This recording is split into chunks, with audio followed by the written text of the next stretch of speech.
కృపను బట్టి దేవుడు మనలను ప్రేమించి ఇచ్చిన ఈ మంచి సమయంలో ప్రభువుకు రావలసిన మహిమను మనము ఆపాదించడానికి ప్రభువు చక్కని సమయాన్ని సానుకూలతను ఇచ్చాడు. అందుకు దేవునికి స్తోత్రం. ദൈവസന്നിധിയിൽ കൂടിയിരിക്കുന്ന ഈ സമയത്തിൽ കർത്താവ് നമ്മോട് കൂടെ സംസാരിക്കുന്ന വചനത്തായി ദൈവസന്നിധിയിൽ നാം ശ്രദ്ധയോടെ കാത്തിരിക്കാം. కొద్ది నిమిషాలు క్లుప్తంగా దేవుని వాక్యంలో నుండి రాజుల మొదటి గ్రంథం 2వ అధ్యాయం మొదటి వచనాన్ని చదువుకుందాం. നാം ഇന്നത്തെ ചിന്തയ്ക്കായി രാജാക്കന്മാരുടെ 1-ാം പുസ്തകം 2-ാം അധ്യായത്തിന്റെ 1-ാം വാക്യം നാം വായിക്കാം. దావీదునకు మరణకాలము సమీపింపగా అతడు తన కుమారుడైన సొలొమోనుకు ఇలాగు ఆజ్ఞ ఇచ్చెను. ദാവീദിന് മരണകാലം അടുത്തു വന്നപ്പോൾ അവൻ തന്റെ മകനായ ശലോമോനോട് കൂടെ കൽപ്പിച്ചത് എന്തെന്നാൽ, చదవబడిన ఈ వచనం కొరకై ప్రార్థన చేద్దాం. വായിച്ച വേദഭാഗത്തെ ഓർത്ത് നാം പ്രാർത്ഥിക്കാം. కృపా కనికరములు గల మా దేవ, కరుణావాత్సల్యములు గల మా ప్రియ ప్రభువ, మీ గణనామానికి వందనాలు, స్తుతులు, స్తోత్రాలు చెల్లిస్తున్నాం. കൃപയും സത്യവും നിറഞ്ഞ ഞങ്ങളുടെ ദൈവമേ, കരുണയും ദയയും നിറഞ്ഞവനെ അങ്ങയെ സ്തുതിക്കുന്നു, സ്തോത്രം ചെയ്യുന്നു. చదవబడిన లేఖన భాగమును దీవించండి. మా అందరితో తేటగా, సూటిగా, స్పష్టంగా మాట్లాడండి. വായിച്ച വേദഭാഗത്തെ അനുഗ്രഹിക്കണമേ. ഞങ്ങൾ ഏവരോടും വ്യക്തമായും ശക്തമായും സംസാരിക്കണമേ. అందున్న ప్రతి సంగతిని తేటగా మాకు బయలుపరచి మీ నామమునకు మహిమ ఆపాదించుకొనమని కోరుచు, ഞങ്ങളുടെ ജീവിതത്തിൽ പഠിക്കുന്ന കാര്യങ്ങൾ അത് അങ്ങയുടെ നാമത്തിന് മഹത്വം കൊടുക്കുന്നതായി മാത്രം ഇരിക്കുവാൻ സഹായിക്കണമെന്ന് ചോദിച്ചുകൊണ്ട് మా ప్రభు రక్షకుడైన యేసుక్రీస్తు నామమున వేడుచున్నాము తండ్రి. ഞങ്ങളുടെ രക്ഷിതാവും കർത്താവുമായ യേശു ക്രിസ്തു നാമത്തിൽ കേൾക്കുന്ന പിതാവേ, ఆమేన్. ആമേൻ.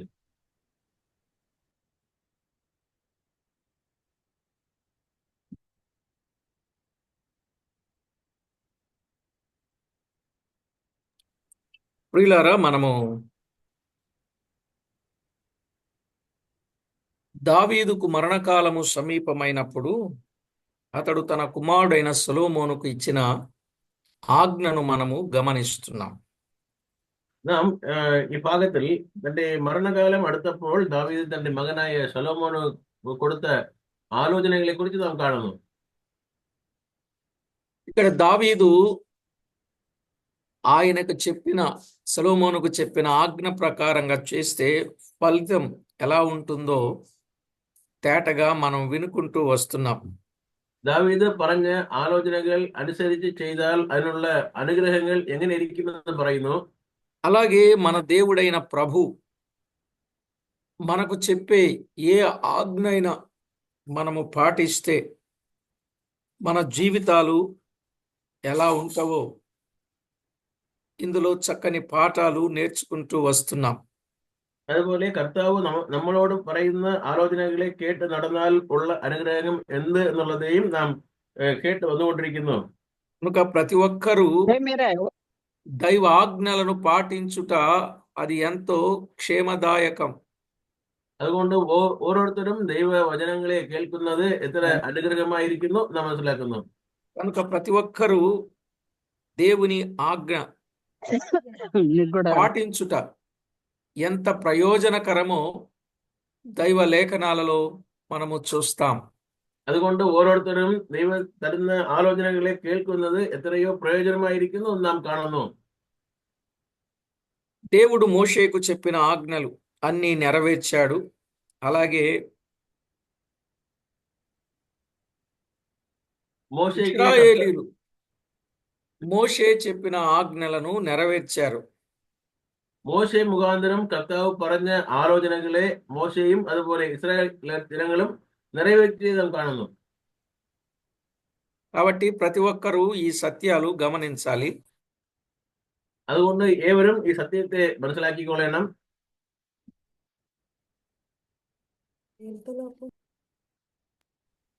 ప్రియులారా, మనము నిర్గమాకాండము నుండి ఎన్నో సంగతులు మోషే తన ప్రజలైనటువంటి, దేవుని ప్రజలైనటువంటి ఇశ్రాయేలీయులకు తెలియచేసిన వచనాలు మనము చూడవచ్చు. నిర్గమాకాండం 20వ అధ్యాయం మొదటి వచనం. പുറപ്പാട് പുസ്തകം 20-ാം അധ്യായത്തിന്റെ 1-ാം വാക്യത്തിൽ മോശെ ജനങ്ങളോട് കൂടെ പറഞ്ഞ വാക്കുകളെ കുറിച്ച് നമ്മൾ അവിടെ കാണുന്നു. దేవుడు കർത്താവ് ఈ ఆజ్ఞలన్నీ వివరించి చెప్పాను అనే మాట చూస్తాం. അവിടെ നാം വായിക്കുന്നു, ദൈവം ഈ വചനങ്ങളൊക്കെയും അരുളി ചെയ്തു വിവരിച്ച് പറയുന്നത് നാം കാണുന്നു. దేవుడు ఆజ్ఞలు వివరించి చెప్పేవాడు.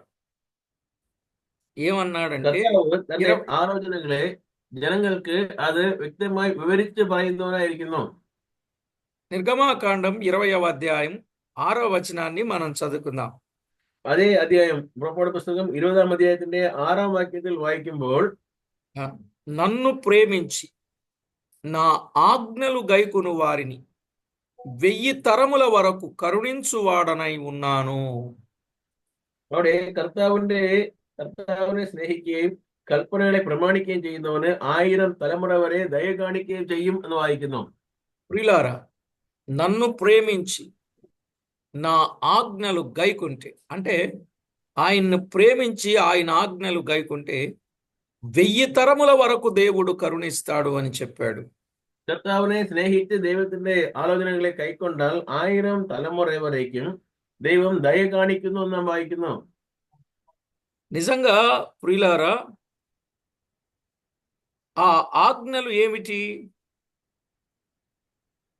യഥാർത്ഥത്തിൽ ആ ആലോചനകൾ എന്തെന്നാൽ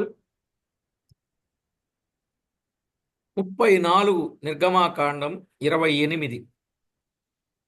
പുറപ്പാട് പുസ്തകം 34-ാം അധ്യായത്തിന്റെ 28-ാം വാക്യം. అతడు 40 రేయింబగళ్ళు యెహోవాతో కూడా అక్కడ ఉండెను. అతడు భోజనము చేయలేదు, నీళ్లు త్రాగలేదు. అంతలో ఆయన ఆ నిబంధన వాక్యములను అనగా 10 ఆజ్ఞలను ఆ పలకల మీద వ్రాసెను. నిబంధన వాక్యములే ఆజ్ఞలు అని చెప్పాడు. അവിടെ കർത്താവ് അവനോട് അരുളി ചെയ്ത 10 കൽപ്പനയായ നിയമത്തിന്റെ വചനങ്ങൾ എന്ന് വായിക്കുന്നു. కనుక നിയമവചനങ്ങൾ തന്നെ ആലോചനകൾ.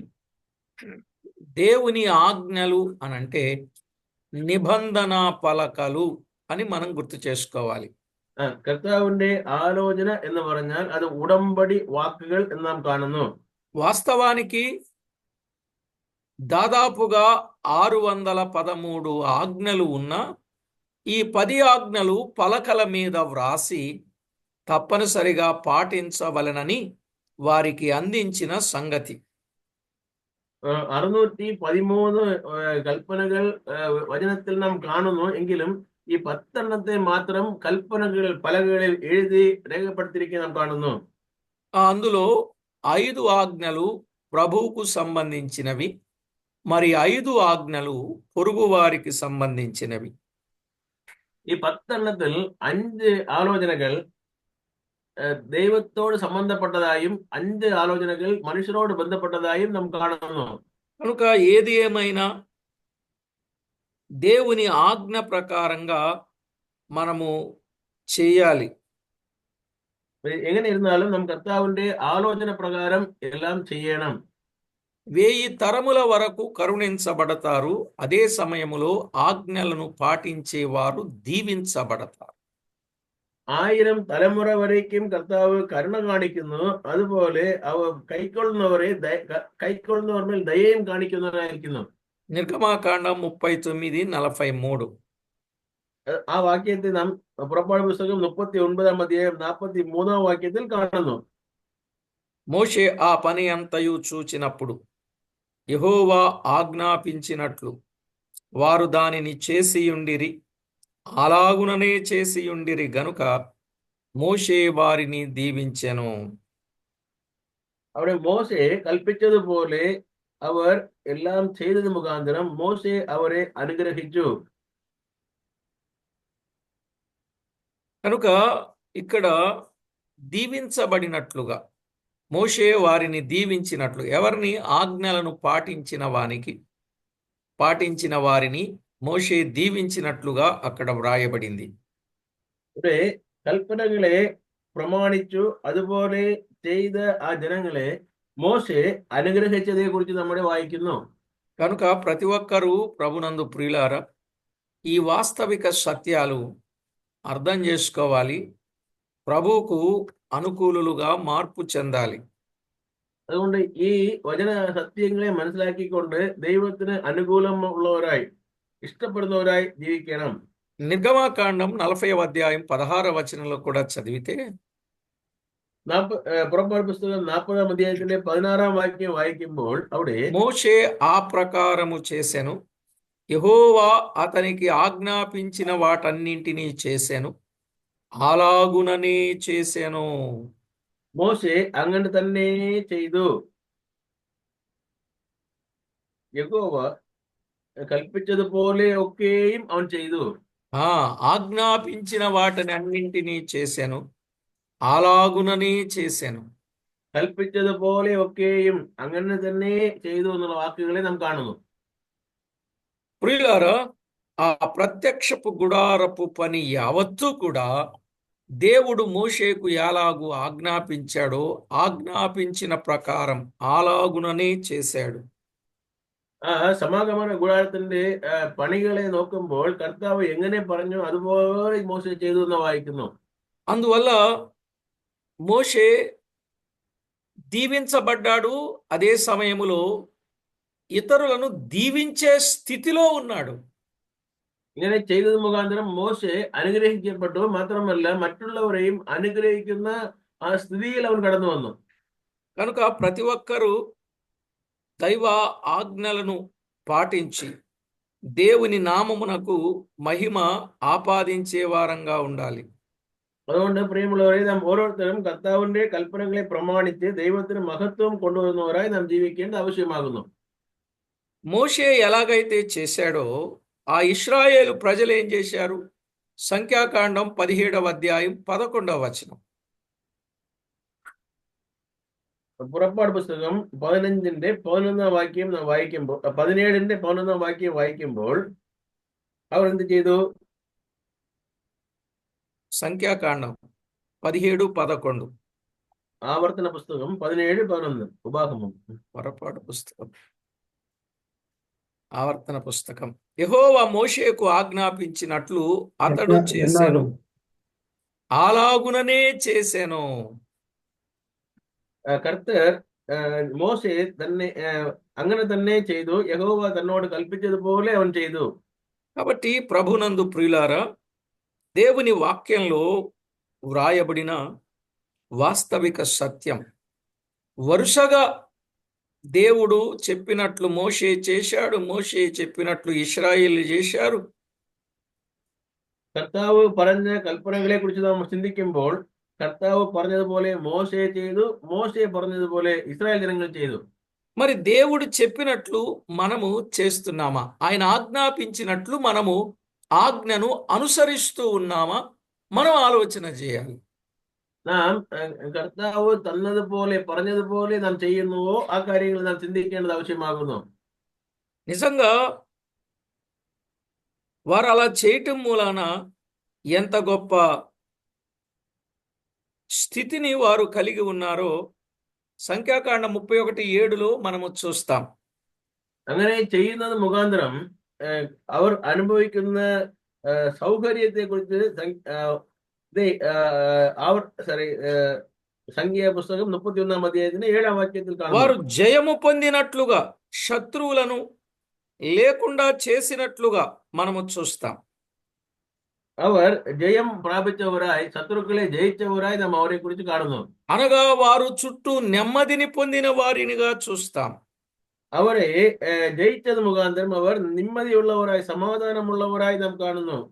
కనుక ప్రభునందు ప్రియులారా, దైవ లేఖనాలను మనము ఎవరమైనా, ఆయన కట్టడలను మనం ఎవరమైనా అది పాటించినట్లయితే అది ఎంతో మంచిది. ദൈവത്തിന്റെ കൽപ്പനകളെയും ചട്ടങ്ങളെയും പ്രമാണിക്കുന്നവർക്ക് എങ്ങനെയെല്ലാം അനുഗ്രഹങ്ങൾ ദൈവം നൽകുന്നു നാം ചിന്തിക്കുന്നു. ప్రియులారా, ఆయన ఆజ్ఞల విషయంలో ఒక షరతు ఉంది.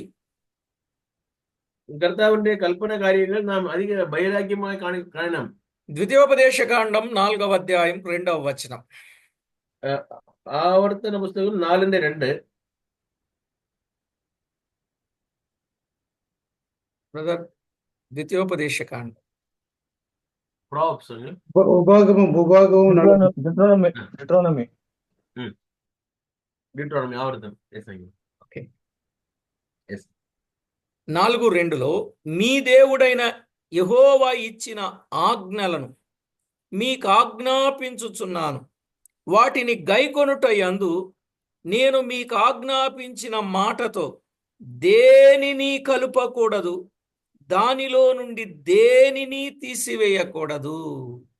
ഞാൻ നിങ്ങളോട് കൽപ്പിക്കുന്ന നിങ്ങളുടെ ദൈവമായ യഹോവയുടെ കൽപ്പനകളെ നിങ്ങൾ പ്രമാണിക്കണം. ഞാൻ നിങ്ങളോട് കൽപ്പിക്കുന്ന വചനങ്ങളോട് കൂട്ടുകയോ അതിൽ നിന്ന് കുറയ്ക്കുകയോ ചെയ്യരുത്.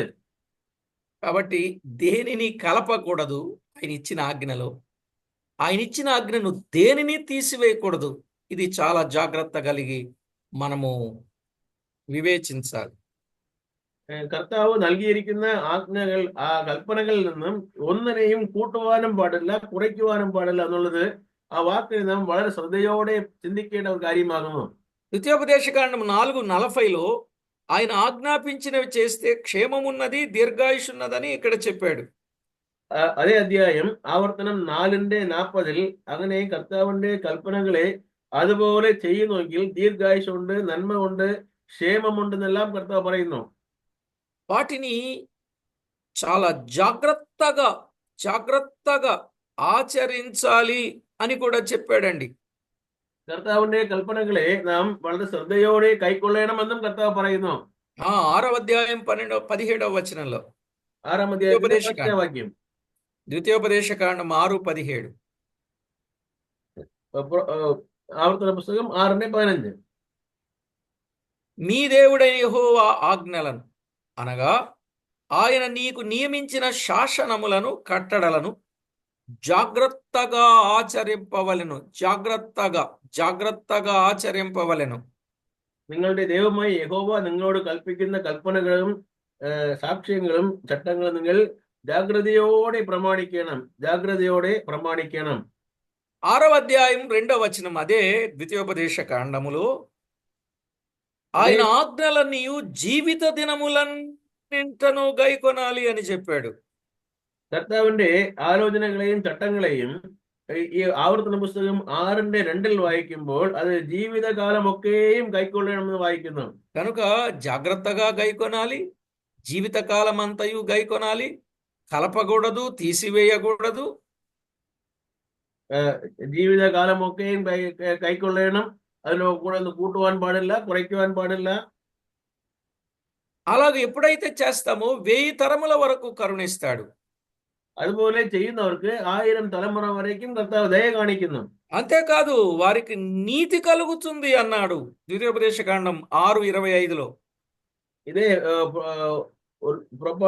ആവർത്തന പുസ്തകം 6:25 അങ്ങനെ കർത്താവിന്റെ കൽപ്പനകളെ ചെയ്യുന്നവർക്ക് അത് നീതിയായി ഭവിക്കുമെന്നുള്ള കാര്യം നാം കാണുന്നു. మన దేవుడైన యెహోవా మనకు ఆజ్ఞాపించినట్లు ఆయన సన్నిధిని సమస్తమైన ఆజ్ఞలను అనుసరించి మనము నడుచుకొనున్నప్పుడు మనకు నీతి కలుగును. കർത്താവ് കൽപ്പിക്കുന്ന ആലോചനകൾ പ്രകാരം ചെയ്യുമ്പോൾ അത് നമുക്ക് നീതിയായിരിക്കും എന്ന് അവിടെ വായിക്കുന്നു. కాబట్టి ప్రియులారా, నీతి కలిగిన వారంగా ఉండటం కొరకై దేవుని ఆజ్ఞలను మనము తప్పనిసరిగా గైకొనాలి. നീതി ഉള്ളത് മുഖാന്തരം, അത് നീതിയായി ഭവിക്കുന്നത് മുഖാന്തരമും നാം കർത്താവിന്റെ കൽപ്പനകളെ പ്രമാണിക്കേണ്ടത് ആവശ്യമാകുന്നു. ద్వితీయోపదేశకాండం 28:1లో ఆయన ఆజ్ఞలను అనుసరించి నడుచుకుంటే భూమి మీదనున్న సమస్త జనముల కంటే నిన్ను హెచ్చించును అన్నాడు. ആവർത്തന പുസ്തകം 28:1 വായിക്കുമ്പോൾ കർത്താവിന്റെ കൽപ്പനകളെ പ്രമാണിക്കുന്നവർക്ക് കർത്താവ് എല്ലാ ജനങ്ങളെക്കാളും ഉയർത്തി വയ്ക്കുന്നത് നാം കാണുന്നു. కనుక సమస్త జనముల కంటే హెచ్చిస్తాడంటే ఈ లోకములో గొప్పవారు అనబడిన వారందరికంటే గొప్పవారినిగా చేస్తాడనే కదా. എല്ലാ ജനങ്ങളെക്കാളും കർത്താവ് ഉയർത്തും എന്ന് പറയുമ്പോൾ അത് ലോകത്തിൽ കാണുന്ന ഉയർത്തുന്ന മനുഷ്യരെന്ന് പറയുന്നവരെക്കാൾ ഉയർത്തുമെന്ന് വായിക്കുന്നു. కనుక ప్రతి ఒక్కరూ దైవ ఆజ్ఞలను గైకొనడం అది ఎంతో క్షేమదాయకం. അതുകൊണ്ട് ഏവരും കർത്താവിന്റെ കൽപ്പനകളെ പ്രമാണിച്ച് നടക്കുന്നത് എത്രയോ അനുഗ്രഹമായ ഒരു കാര്യമാകുന്നു. అదే ద్వితీయోపదేశ కాండం 28:8 అయితే అదే నీకిచ్చుచున్న దేశములో నిన్ను ఆశీర్వదిస్తా ఆయన నా ఆజ్ఞలను గైకుంటే అని చెప్పాడు. അതേ ആവർത്തന പുസ്തകം 28:8 വായിക്കുമ്പോൾ കർത്താവിന്റെ കൽപ്പനകളെ പ്രമാണിച്ചാൽ ആ ദേശത്തിൽ നീ അനുഗ്രഹിക്കപ്പെട്ടിരിക്കും എന്ന് വായിക്കുന്നു. కనుక ప్రతి ఒక్కరూ ప్రభునందు ప్రియులారా దైవ లేఖనములో ఉన్న వాస్తవిక సత్యాలు మనము తేటగా గైకొనాలి. ఆయన ఆజ్ఞలు గైకొనిన ఎడల మన జీవితం ఎలా ఉంటుందో మరొక వచనాన్ని ద్వితీయోపదేశ కాండమే 28వ అధ్యాయం 14వ వచనం. അങ്ങനെ കർത്താവിന്റെ കൽപ്പനകളെ പ്രമാണിക്കുന്നവർക്ക് കിട്ടുന്ന നന്മകളെ കുറിച്ച് ഇന്നൊരു വാക്യം അതേ ആവർത്തന പുസ്തകം 28:14 നാം കാണുന്നു. నేడు నేను నీకు ఆజ్ఞాపించుచున్న నీ దేవుడైన యెహోవా ఆజ్ఞలను విని వాటిని అనుసరించి గైకొనిన ఎడల యెహోవా నిన్ను తలగా నియమించును గాని తోకగా నియమింపడు. నీవు పైవాడవుగా ఉందువు గాని క్రిందివాడవుగా ఉండవు అని ఈ వచనంలో చూస్తాం. ഈ ആവർത്തന പുസ്തകം 28:14 നാം വായിക്കുമ്പോൾ കർത്താവിന്റെ വചനങ്ങളെ കൈക്കൊണ്ട് നടക്കുന്നവരെ വാലാക്കാതെ തലയാക്കുമെന്ന് നാം അവിടെ വായിക്കുന്നു. ప్రియులారా, ఎంత గొప్ప మాట చెప్పాడండి. యెహోవా నిన్ను తలగా నియమిస్తాడు గాని తోకగా నియమించడు ఆయన ఆజ్ఞలు అనుసరిస్తే. കർത്താവിന്റെ കൽപ്പനകളെ പ്രമാണിക്കുന്നവരെ കർത്താവ് വാലാക്കാതെ തലയാക്കുന്ന ദൈവമെന്ന് നമ്മുടെ വായിക്കുന്നു. కనుక ప్రతి ఒక్కరూ పైవారిగా ఉండాలి గాని క్రిందివారిగా ఉండకూడదండి. അതുകൊണ്ട് നാം കീഴെ ആകുന്നവരായല്ല ഉയർന്നവരാകുന്നത് ദൈവത്തിന്റെ ഹിതം എന്ന് മനസ്സിലാക്കിക്കൊള്ളുന്നു. తలగా ఉండాలి గాని తోకగా ఉండకూడదు. നാം തലയായിരിക്കണമല്ലാതെ വാലാക ഇരിക്കുവാൻ പാടില്ല. ఆ విధంగా ప్రతి ఒక్కరూ మిమ్మును మీరు జాగ్రత్త చేసుకొని ప్రభువుకెంతో మహిమ తెచ్చేవారుగా ఉండాలని ప్రభు పక్షమున ప్రేమతో మనవి చేస్తూ ప్రార్థన చేసుకుందాం. അതുകൊണ്ട് ദൈവമക്കളായി നാം കർത്താവിന്റെ കൽപ്പനകളെ പ്രമാണിച്ച് നടക്കുമ്പോൾ കർത്താവ് നമ്മെ മേന്മയായി ഉയർത്തുന്ന കാര്യങ്ങളെ നാം പഠിക്കുവാൻ ദൈവം സഹായിച്ചു. ఇంకా ఆజ్ఞలు పాటించడం ఎంత గొప్ప సంగతో, ఎంత మంచిదో, ఎంత మేలో, ఎంత లాభమో, ఎంత గొప్ప స్థితో మనకు అర్థమైంది. കർത്താവ് നൽകുന്ന ആലോചനകളെ പ്രമാണിക്കുമ്പോൾ അത് എത്ര അനുഗ്രഹമോ എത്ര നന്മയോ എന്നുള്ള കാര്യം നാം മനസ്സിലാക്കുന്നു. ప్రార్థన చేసుకుందాం. పరిశుద్ధుడవైన మా తండ్రి, కరుణా సంపన్నుడవైన మా దేవ, మీ ఘననామానికి స్తోత్రములు. పరిశుద్ధనాയ ഞങ്ങളുടെ పరమపితావే, അങ്ങയുടെ విలేని నామത്തിന് స్తోత్రం కొట్టుకొనును. మమ్మల్ని ఎంతో ఎక్కువగా ప్రేమించి విడువక ఎడబాయక కృప చూపించి మా పక్షంగా మేలు చేస్తున్న మా ప్రభువా, మీకు స్తోత్రములు. ഞങ്ങളോട് കൂടെ ഇരുന്ന് ഞങ്ങളെ വിട്ടു മാറാതെ ഞങ്ങൾ നന്മ ചെയ്തു വരുന്ന ദൈവമായിരിക്കുന്നതിനായി ഞങ്ങൾ സ്തുതിക്കുന്നു. మమ్మను ప్రేమించి విడువక ఎడబాయక కృప చూపించి మా పక్షంగా మీరు చేస్తున్న ప్రతి మేలును బట్టి మిమ్మల్ని ఎంతో స్తుతిస్తున్నాం. ഞങ്ങളോട് കൂടെ ഇരുന്ന് ഞങ്ങൾക്ക് ചെയ്തു വരുന്ന സകല നന്മകൾക്കായും ഉപകാരങ്ങൾക്കായും ഞങ്ങൾ സ്തുതിക്കുന്നു, സ്തോത്രം ചെയ്യുന്നു. మా బ్రతుకులో మీరు చేసిన ఉపకార మహోపకారములన్నీ తలపోసుకుంటూ మీ నామాన్ని హెచ్చిస్తూ ఉన్నాం. ഞങ്ങളുടെ കഷ്ടങ്ങളിൽ അങ്ങ് ചെയ്ത ഉപകാരങ്ങളെയും നന്മകളെയും ഓർത്ത് നന്ദിയോടെ സ്തുതിക്കുന്നു, സ്തോത്രം ചെയ്യുന്നു. విడువక ఎడబాయక కృప చూపించుచు నిత్యత్వములో అమరత్వము కలిగిన వారముగా మేముండుటకు మీరిష్టపడినందుకై స్తోత్రము చెల్లిస్తూ ഞങ്ങളെ വിട്ടു വിലകാതെ ഞങ്ങളെ നിത്യം വരേക്കും വഴിയെടുത്തുന്ന ദൈവമായിരിക്കുന്ന സ്തോത്രം പറഞ്ഞുകൊണ്ട് విన్న సంగతులు ప్రతి వారి హృదయములో ముద్రించుకొని మీ ఆజ్ఞలను అనుసరించే వారిగా సిద్ధం చేయమని వేడుకుంటూ കേട്ട് ആലോചനകളെ പ്രമാണിച്ചുകൊണ്ട് അപ്രകാരം ജീവിക്കുന്നവരായി മാറുവാൻ സഹായിക്കണം ചോദിച്ചുകൊണ്ട് మేమెన్నడే గాని మీ ఆజ్ఞలతో ఏదైనాను కలపడం గాని తీసివేయడం గాని చేయకుండా జాగ్రత్తగా ఆచరించగలుగునట్లు సిద్ధపరచమని ప్రార్థిస్తూ ഞങ്ങൾ ചെയ്യുന്ന കാര്യങ്ങളിൽ കർത്താവിന്റെ ഹിതപ്രകാരം ചെയ്ത് കർത്താവിനെ മഹത്വപ്പെടുത്തുവാൻ സഹായിക്കണമെന്ന് ചോദിക്കുന്നു. మా ప్రభువు రక్షకుడైన యేసు క్రీస్తు అమూల్యమైన నామమున స్తుతించి ప్రార్థించి వినివిలమై వేడుచూ ఉన్నాము తండ్రి.